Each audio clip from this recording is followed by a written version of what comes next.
5 տարվա ծրագիր ենք անում եւ 5 տարվա ընթացքում ես էլ եմ ուզում ինձ էլ է դա հետաքրքիր հասկանանք իրոք այդ կապիտալը ինչ կանգնով կարելի է ծառայեցնել Հայաստանին որ այդ կապիտալը կա ես դրանում վստահ եմ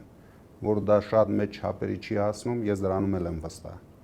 բայց ինձ թվում է Հայաստանի համար կհերիքի եթե կարողանանք համախմբել դա ու դա տարբեր մարդկանց մոտ տարբեր է լինելու օրինակ ինձ համար Հայաստանում բիզնես դնելու համար գլխավոր պայմանը որ նույնիսկ զրո շահույթը ինձ համար դա բավարար է որ մենք սկսենք ինվեստիционներ անել ինչ որ մարդու համար դա կարևոր է դրա համար մեզ բոլորն են հետաքրքիր ով էմոցիոնալ կապ ունի ով բիզնես սպասելիքներ ունի շահույթի սպասելիքներ ունի որպեսզի մեծ չափերի հասնենք պետք է ներդնողը իր շահույթը տեսնի որովհետև դա եթե այդպես չի կնմանվի արդեն բարեգործության իսկ